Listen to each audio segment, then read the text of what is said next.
Hello, my friends. This is Lynda Lippin, and welcome to the Pilates Goddess podcast.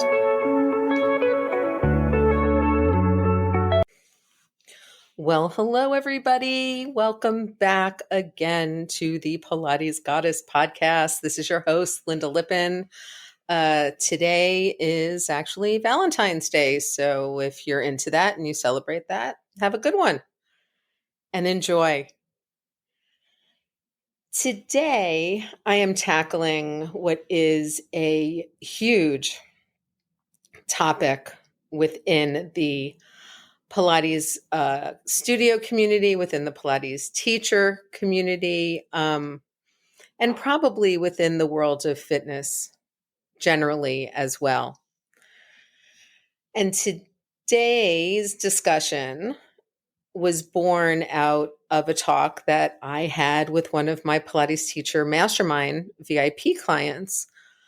And we were talking about how teaching Pilates, especially outside of the classical Pilates world, has really changed.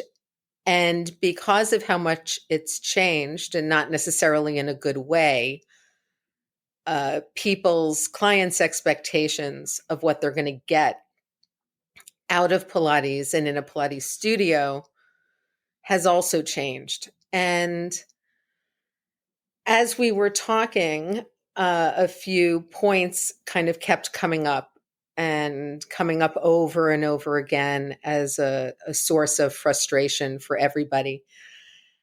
And one of the questions that we pondered in our coaching talk was, are we simply directing people in exercises, or are we actually teaching Pilates?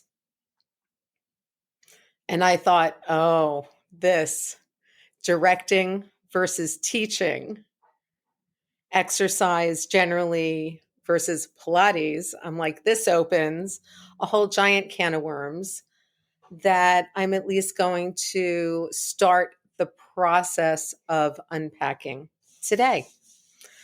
I do think that I've started this process of unpacking this discussion a long time ago, but let's kind of start this newer discussion of it today. When I first started teaching Pilates like 34 years ago, there were almost no Pilates studios. I started teaching in actually the only studio in Philadelphia at the time. And that studio was in a sports medicine podiatrist's office. I've spoken about this before in my history of how I've gotten to Pilates. And I had started doing Pilates as an undergraduate at SUNY Purchase, now known as Purchase College, which was and still is a classical Pilates studio. We didn't call it that back then because there wasn't this huge divide in the community. The lawsuit hadn't happened yet. Everything was fine. There were different styles. And, what I did with Steve Giordano and Nancy Allison and the other teachers in the Pilates studio at Purchase, I now know was classical Pilates. And I loved it. I have also done more contemporary styles of Pilates. And during the lawsuit years, as many of you know, I left the classical Pilates community altogether because I was just so upset by what was going on. And that's when I started, working primarily on balanced body apparatus, when I started working with physical mind. And so I've done it all. And really, my propensity is towards what we now call classical Pilates, which is actually, what Joseph Pilates taught. And this may go back to my philosophy professor background as well. But If you're not familiar with the process of a PhD program, one of the things, one of the rings of fire that you have to jump through to get a doctorate is you have to take competency preliminary exams. And you have to pass these exams before they will look at your dissertation topics or, before you can really move forward in the program.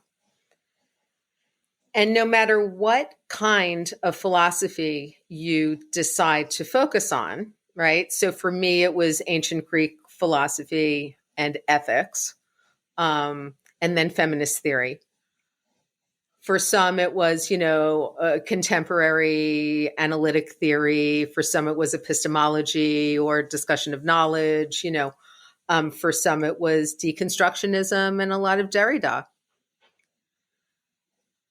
But all of us had to pass exams. And the exams that we took were on the history of philosophy. We had to show that we knew what the pre-Socratics had to say. We had to show that we knew what Plato and Aristotle had to say. We had to show that we knew what Descartes and Kant and Hume and, had to say. And we had to write essays on all of these topics in blue books, no chat GPT there, and pass those exams. And the preliminary competency exams happen in every single field. You want a PhD in English Lit.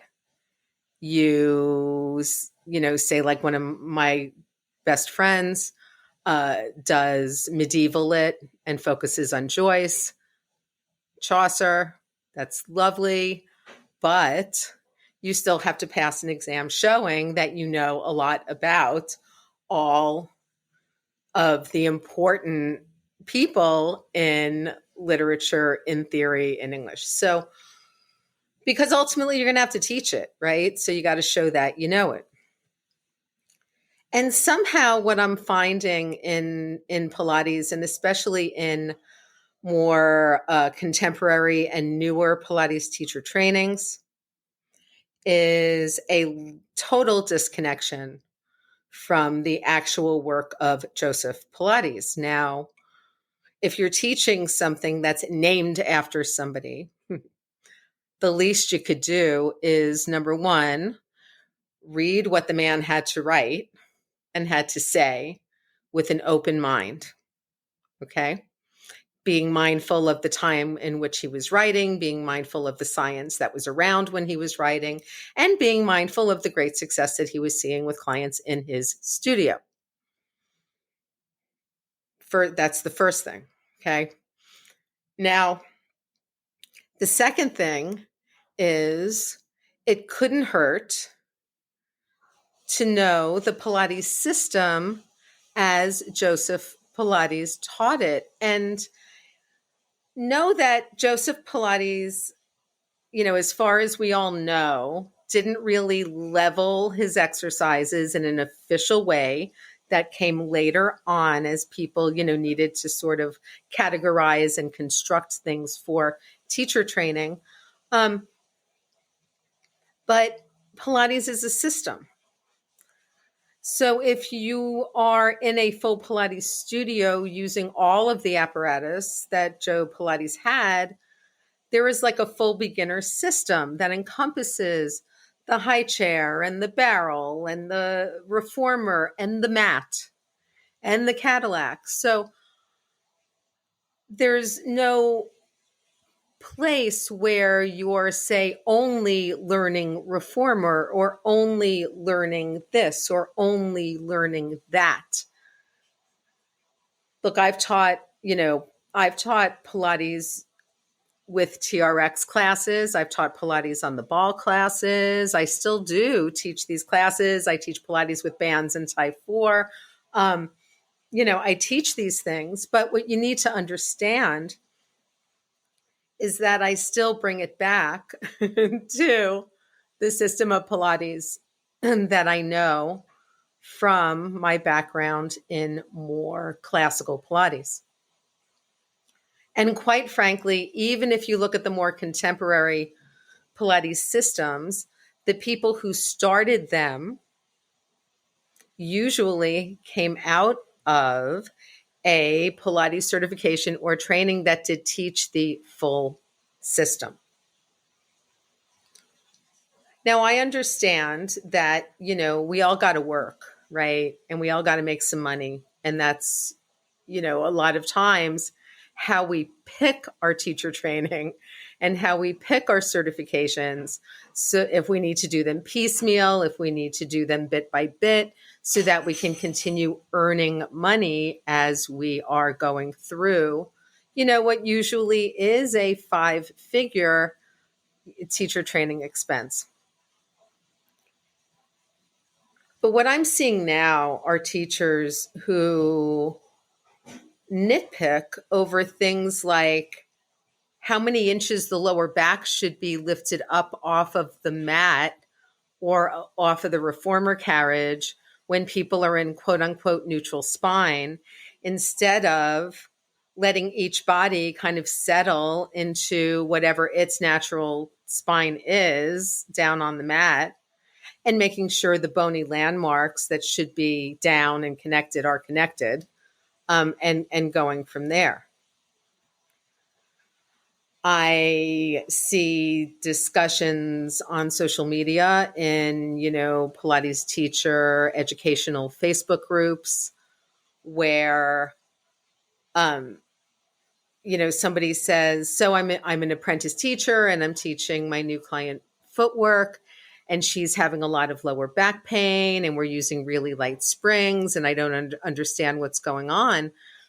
And I see the answers, and the answers are like, number one, if somebody says I'm an apprentice and I'm doing this, that they're in the middle of their teacher training. You don't know how much they actually know in terms of anatomy, in terms of other apparatus, in terms of the system. And people are like, well, they need to be more in neutral, or they need to be in a posterior pelvic tilt, or they need to be on a ball so that their lower back is in flexion, or whatever it is that they're saying. And I'm just thinking, I learned footwork basically as leg exercise, right? It's like squats, except you're lying on your back. You keep your sacrum down and heavy. You get wide between the hip bones, so you have even weight on both sides of your sacrum. You open up your collarbones. You get your shoulder blades down on the mat. You get the base of your skull down on the mat. You lift up and in through your abdominal muscles to support everything.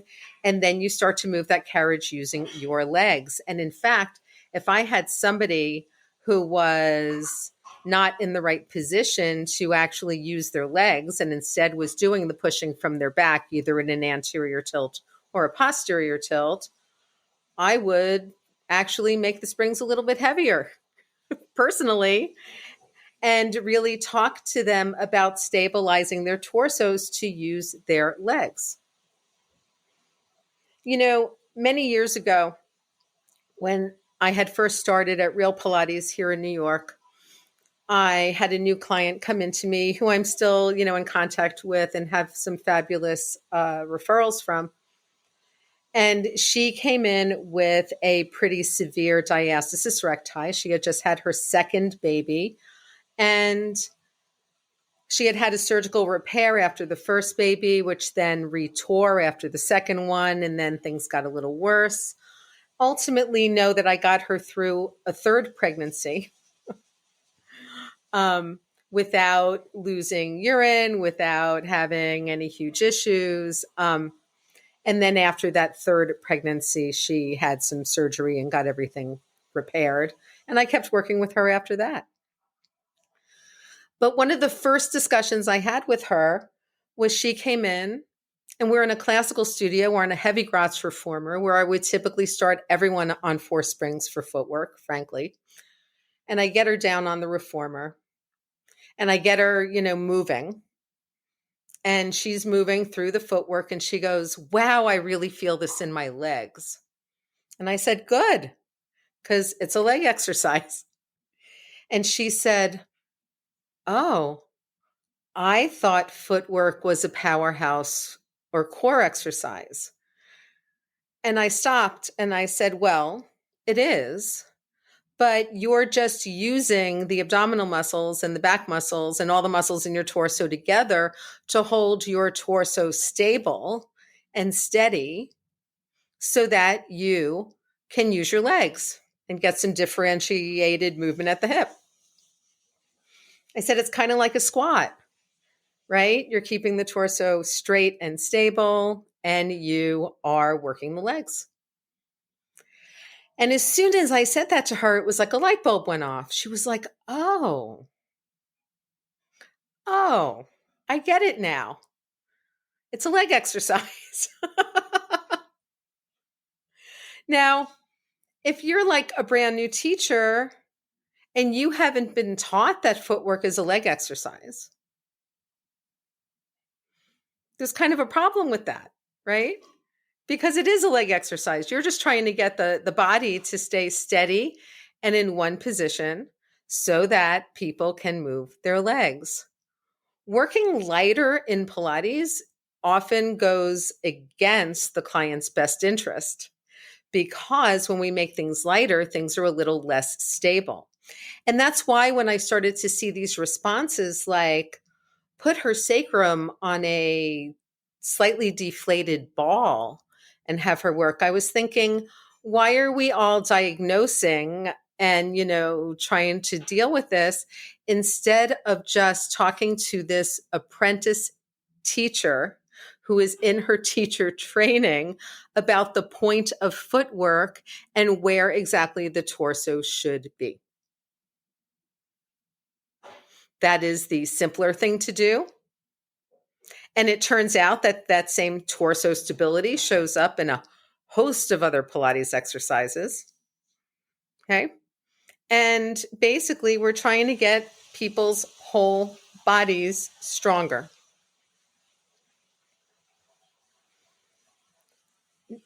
But then I thought to myself, here's another interesting question is why are teachers asking these questions in Facebook groups where you're getting responses from people with all kinds of backgrounds, with all kinds of trainings, instead of going back to their home program or their home studio and asking one of the senior teachers, asking a master teacher, asking one of their lead trainers, asking the program director, why is this happening to my client?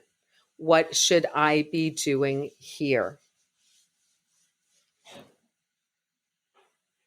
And I really started to parse out the things that I'm seeing missing in the knowledge of a lot of new Pilates teachers because I'm seeing buzzwords all over the place. I'm seeing, why are we doing so much C curve inflection when people are in flexion all the time?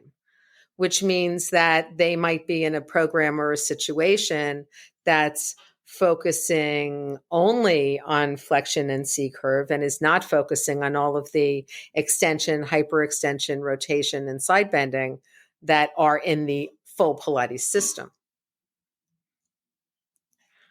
I'm also seeing a disconnect between people understanding the difference between active spine flexion and passive spine flexion. I also see it in discussions about breathing because breathing actually can help assist spine movement. And if you think about how the rib cage moves when we breathe, okay, and how the rib cage is attached to the spine. I mean, our entire thoracic spine, T1 to T12, is attached to ribs. That if you inhale, you're going to assist lift and extension. and you're going to assist rotation. It's even going to help you get a little bit better of a stretch and a side bend. Exhaling assists flexion. This is why, say in the saw, we inhale to rotate, we exhale to stretch over the leg. In spine stretch, we inhale to lift up tall and sitting, we exhale to go forward and over.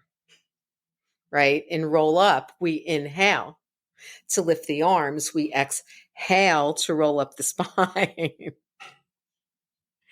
This is why in things like chest expansion on the reformer, we inhale as we pull the straps back and expand the chest, because inhalation actually assists that. To do that on an exhalation goes kind of against the natural movement of the spine, could potentially make the exercise a little bit harder, but to what purpose? Okay. And if you teach Pilates and you're listening to me talk about these exercises and you're like, I don't know what the hell you're talking about, that's another problem. Somehow we now have Pilates certifications that include BOSUs, that include balls, that include TRXs, but don't include all of the Pilates exercises. So we now have teachers who are out there who somehow think that tabletop legs is part of Pilates, which it isn't. It actually helps usually strain the hip flexors for most clients. We have a host of Pilates teachers who believe that we should only exhale on exertion, which doesn't always work in Pilates. Like in footwork, it's helpful to inhale on the push out when you're standing up and tall, and then exhale for the coming back in. Again, you're not moving your spine on that one, right? So why not work with the breathing that assists the movement instead of makes the movement harder? I'm also hearing about programs that are online only so that people are not getting a chance to teach actual bodies and be observed teaching actual bodies. So teachers are coming out maybe knowing the exercises, maybe knowing the system, but not really having any idea how to speak it and how to teach it. I'm also seeing specialized certifications like a Club Pilates certification or a Mega Former certification that says that it's a Pilates cert or a comprehensive Pilates cert, but really isn't. Because on a mega former, that's a completely different animal from a Pilates reformer. So you're learning a lot of different things there that are not Pilates and are not applicable to anything Joe Pilates did. Even with a chain like Club Pilates that says that they teach classical Pilates the way Joe did because they're teaching on a reformer. They've taken a lot of stuff out, actually, of the Pilates system because a lot of exercises that they perceive as potentially dangerous, as potentially lawsuit material, have been taken out. So chances are, if you go to Club Pilates, you've never done tree on the short box because they're afraid people's feet are going to slip out of the straps and they're going to fall on their heads. There's a chance that you may think that the TRX is actually Pilates, that BOSU is actually Pilates, because they happen to be part of that program and part of that workout. All I'm saying to you is, would it hurt us to actually all learn what Joseph Pilates said and what Joseph Pilates created and the system that Joseph Pilates taught? And then if you want to go off and do your own shit and expand on that system and maybe criticize some of the system, maybe do what you want, but then at least you're doing it from an educated place. Right? At least you're doing it from the sense of the entire system in the same way that when I was focusing on ancient Greek philosophy, ethics, and feminist theory when I was in graduate school, I still had to know the rest of history of philosophy and contemporary theory so that I could teach classes in it, so that I could help undergraduates understand how a whole system of ways of thinking, ways of discourse, ways of educating, using logic, not using logic, how all of these things help shape where we are today. So all I'm saying to you guys is, if you're out there and you want to learn Pilates, you want to teach Pilates, number one, if you are not in a program that allows you to be comfortable asking questions about what's happening with your clients when you're teaching them as a new teacher, you need a different program. If you're doing an online only program where there's no observation, where the focus is on knowing movements and directing people and not actually knowing the work and the system and teaching it, find another program. It's not the time to go for the cheap and easy. Okay, Pilates is not just another way of strength training or mobility training. Pilates is a specific system of exercises that was created by a human being, and we should respect that. People who are out there saying they teach Pilates should respect that. So that's my rant for today. We will be talking more about this moving forward. And as always, thank you for your support. Thank you for listening. Thank you for leaving ratings and reviews. Thank you to you guys who reach out to me via email or text message or DM me or leave me comments on social media saying how much you're enjoying the podcast. I basically love all of you. Happy Valentine's Day. And I will talk to you soon. Bye. Thank you so much for listening to the Pilates Goddess podcast. Music brought to you by Nerd Salad. Please leave a review on Apple Podcasts, especially if you liked it. And please like, share, and subscribe wherever you listen to your podcasts. Thanks.